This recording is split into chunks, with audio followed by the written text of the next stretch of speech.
Thank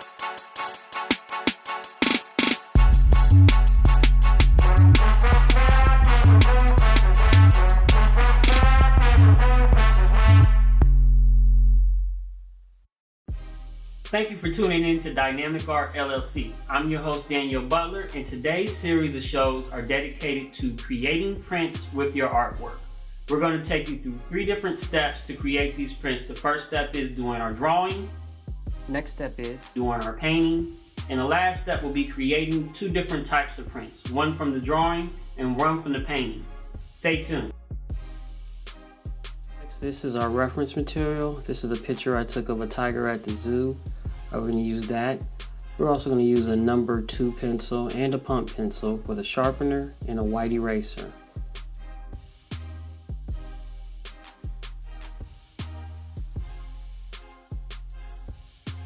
We're going to start with 2 circles. One is going to be the main body of the head. The other one is going to represent where the mouth area is, and it's about 1/4 of the size of the original circle.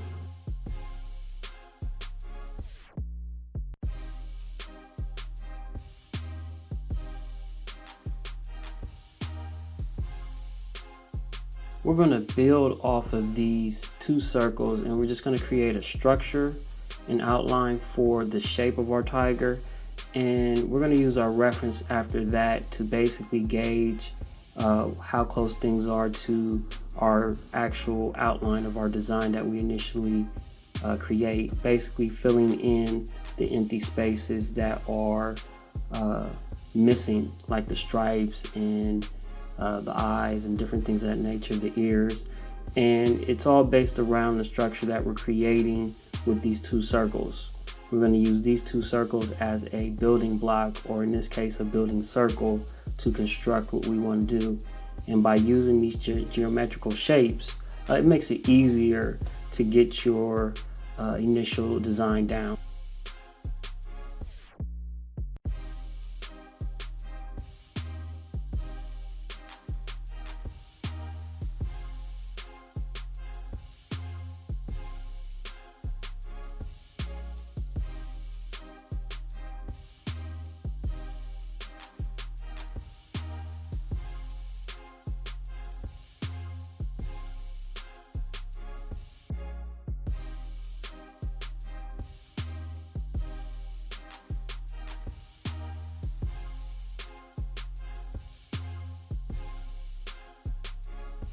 The reason why we're using 2 different types of pencils is our number 2 pencil is more for shading, whereas our pump pencil gives us a nice dagger stroke when we're trying to create hair. And basically we're using that not only for the darker parts, but to create a fur-like effect, because that pump pencil keeps the same width of lead. It allows us to keep being able to make the same stroke and get a nice sharp fur, which is real crucial in getting that effect to make it look like it's fur and not just like something that's smooth on there.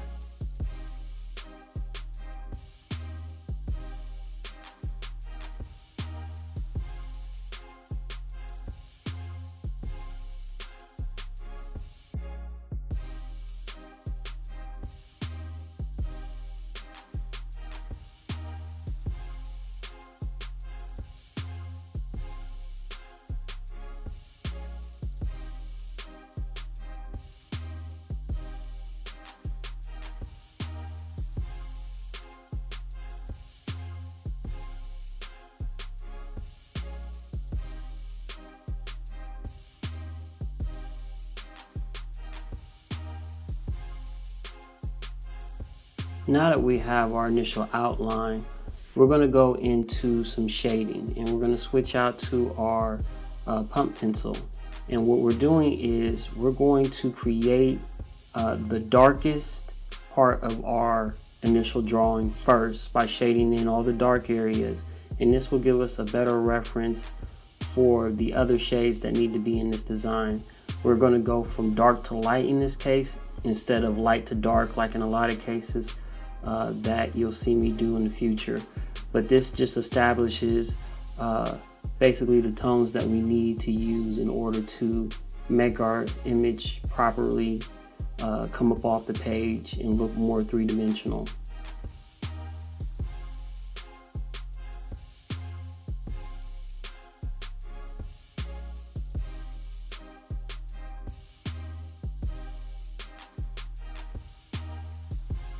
A quick tip when you're doing these drawings, I use a piece of paper to put underneath my hand when I'm sketching. That way I don't smear the drawing as I have to go back and do things like the background or add more details to the face. You want to be careful not to smear any of that lead by getting it on your hand in areas especially that you want to keep lighter than others. And you don't want to leave prints on the actual paper. So I suggest you just rip out a piece of paper, put it underneath your hand, and just sketch.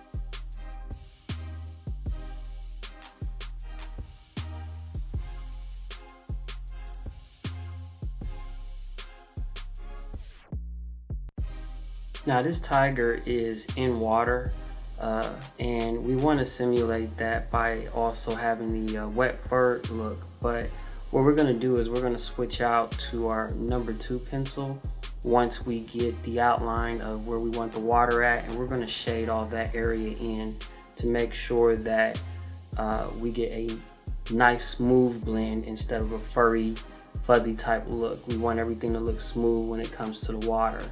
And then we'll switch back out again when it goes into the background for the vegetation that we're going to add to make it look like this tiger is still in the jungle.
When it comes to the background, one of the things that I try to do is I try to imitate a bunch of different surroundings.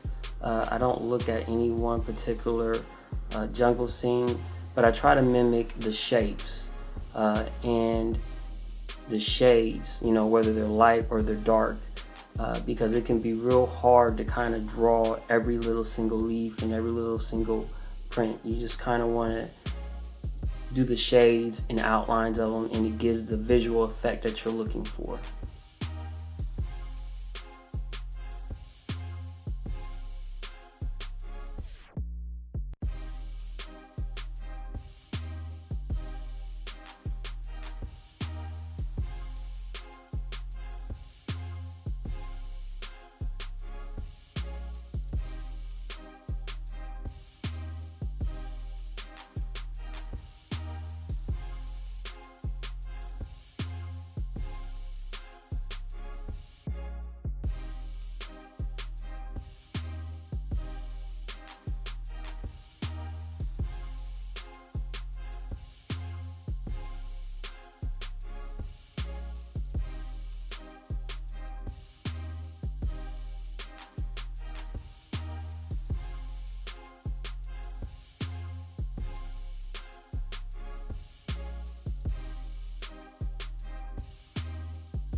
Okay, now we're going to use a matte finish protective coat so that it will seal in our lead and not allow it to be smeared when we're handling it for things like getting it prepared so that we can make prints of it. And this is good for protecting it so that nothing you don't want to happen to the image happens. Alright, now that we're done with our drawing, we can move on to the next stage, which is our painting.